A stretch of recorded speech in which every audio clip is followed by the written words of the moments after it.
par Cheikh Tidiane Diao.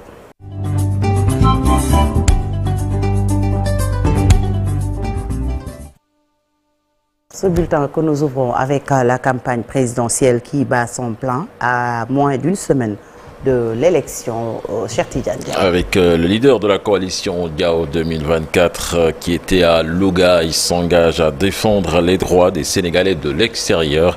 Mame Boye Diao propose également des offres qui s'articulent autour de la facilitation administrative ou des commodités administratives qui permettent de créer une meilleure gestion de leur vie au niveau de leur pays d'accueil. Nous l'écoutons avec Thierno Fall. Beaucoup de nos parents de la diaspora peuvent se sentir orphelins de leur pays parce que parfois brimés dans les pays d'accueil sans pour autant qu'il n'y ait une réaction ferme de l'État. Et je pense qu'il est temps que nous puissions imposer aussi le respect qui doit être dû à nos citoyens quand ils sont à l'extérieur. En dehors de ça aussi, j'ai considéré à bon droit que dans l'offre politique que nous avons soumise aux Sénégalais, il fallait qu'on ait de nouvelles mesures qui accompagnent nos Sénégalais qui sont dans la diaspora. Nous avons proposé déjà le rallongement de la durée de validité des passeports de 5 à 10 ans.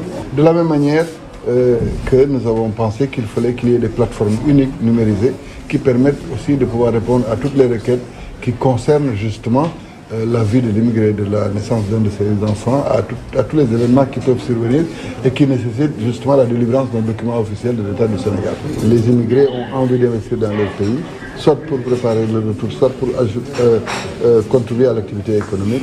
Je crée un guichet unique pour les formalités foncières et pour la question du foncier en direction des immigrés et avec un suivi particulier qui va être fait pour qu'il n'y ait plus ces abus qu'ils ont pu connaître dans le passé. À Kaffrine, la candidate à la présidentielle, Anta Babacar Ngom, s'engage à implanter des industries de stockage des produits agricoles. Elle compte aussi créer des centres de formation agricole pour les techniques agricoles afin de lutter contre la pauvreté et l'immigration clandestine. Elle est au micro de Ndea Wabeya. La solution ne change pas, c'est l'industrialisation. On est dans une ville agricole dans laquelle on ne trouve même pas une seule usine. Et je trouve que c'est un désastre. Il faut de façon impérative implanter des usines et travailler en chaîne de valeur pour permettre d'accompagner les producteurs dans la production, dans la transformation, via également la formation. Donc, on a vu une jeunesse engagée qui ne demande qu'à travailler. Nous, dans notre programme, on prévoit de créer 5 millions d'emplois. Ça, c'est de l'ambition. 5 millions d'emplois d'ici 2029, c'est possible. Et parmi ces 5 millions d'emplois, il y a 2 millions d'emplois jeunes, dédiés à la jeunesse. Et c'est une façon de lutter contre l'immigration clandestine et de former dans de nouveaux métiers et de nouvelles techniques agricoles. À Kaolack, le candidat Khalifa Sall promet une agriculture rentable avec des équipements de dernière génération aux producteurs d'arachides du bassin arachidier. Il déplore les conditions dans lesquelles travaillent ces producteurs. Il a également promis de renouveler le parc automobile de Kaolack pour une meilleure circulation des personnes et des marchandises. Nous l'écoutons. Parce que les agriculteurs du bassin arachidier sont fatigués. Ils ne parviennent plus à profiter de leurs activités. Ils ne bénéficient pas de semences de bonne qualité ni d'équipements agricoles.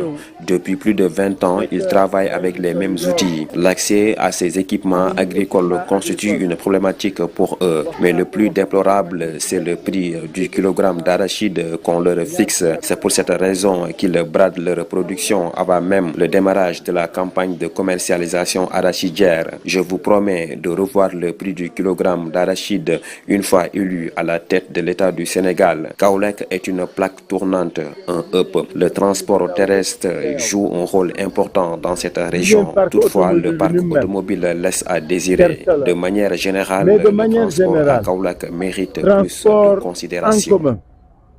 Muy transport nit ñi muy transport marchandise dañ ko war xoolaat Et puis cette rencontre entre le candidat Khalifa Sall et Amadou Ba à Sarabassi, c'est dans le département de Vélingara. Les deux leaders, dans une ambiance conviviale, donc se sont donné chaleureusement la main en faisant montre d'un fair play remarquable, ce qui n'était pas le cas ce week-end dans beaucoup de localités, à l'image de ces scènes de violence entre membres de coalition de candidats à Kaolack. À titre d'exemple, les affrontements ont fait 6 blessés à Sibassor entre des militants de Benno Bokk Yakaar et la coalition Diomaye Président. À Thiadiaye, la caravane de Pastef dit avoir été attaquée par des partisans de Maître Omar Youm avec un blessé grave enregistré. Et puis Macky Sall, le président Macky Sall attendu sur le terrain ce lundi à Kaffrine, le chef de l'État, donc qui devrait démarrer sa campagne électorale avec le candidat de Benno Bokk Yakaar. Macky Sall également attendu ce jeudi à Touba chez le khalife général des Mourides pour faire ses adieux.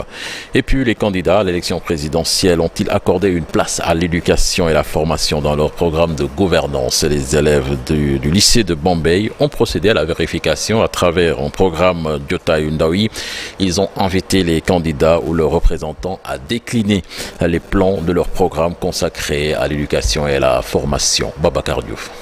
Les candidats à l'élection présidentielle du 24 mars 2024, les élèves du lycée de Bombay se sont contentés de leurs représentants à Bombay pour en savoir davantage sur leur programme et la place qui leur est réservée. Beaucoup des élèves avaient posé des questions liées sur le système éducatif, le renforcement des activités scolaires et la réfection des classes. Voilà. Mais aussi la place des élèves dans la société. Un exercice hautement salué par les partis ou coalitions de partis invités. Mamadou Ly et Badara Gaye ont respectivement représenté les coalitions Benno et Diomaye. Écouter les élèves d'une oreille attentive. Donc leur premier problème c'était la pacification de l'espace politique, donc par rapport à l'élection présidentielle qui profile à l'horizon. Nous les avons écoutés et je pense qu'ils nous ont appelés à la pacification. Et en tant qu'acteurs politiques, nous nous engageons quand même à pacifier l'espace politique et à tout faire pour que... De pertinentes questions qui rassurent l'avenir du Sénégal.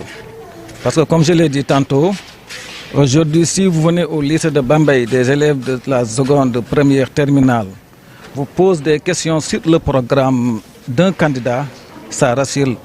Parce que autant, ce sont des personnalités, Borom Moussorgui, qui c'était ça qui faisait le choix des électeurs. Une attitude qui démontre, s'il en était encore besoin, la maturité des jeunes. Nous avons constaté une jeunesse mûre qui est devenue très consciente de leur rôle dans le cadre de la gestion de ce pays.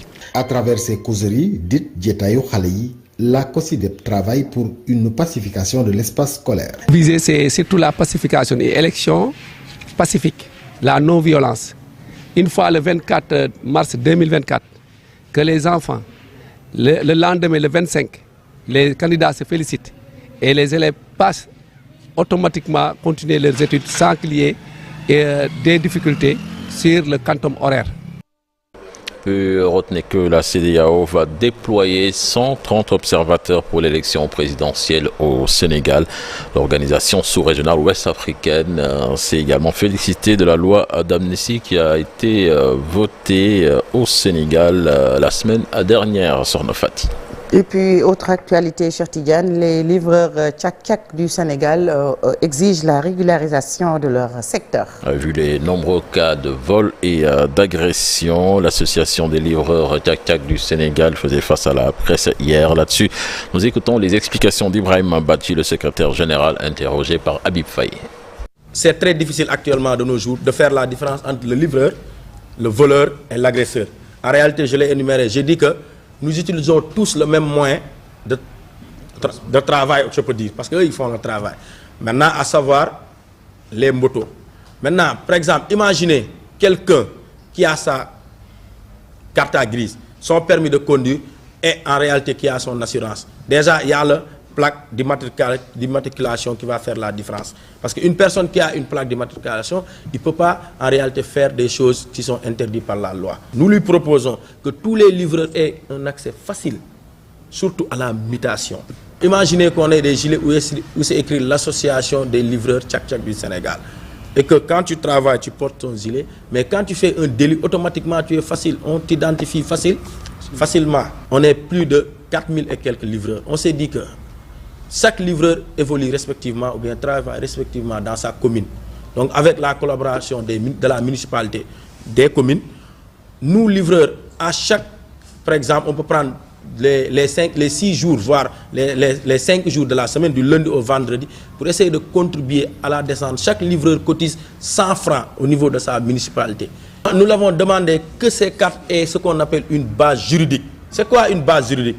C'est-à-dire, en réalité, si on arrive à identifier maintenant les livreurs, et qu'un livreur, s'il arrive qu'il y ait un montage de policiers, ou bien contrôle radar, comme on le dit, s'il montre sa carte, automatiquement il est identifié et on peut dire que lui, il fait partie de l'association des livreurs du Sénégal.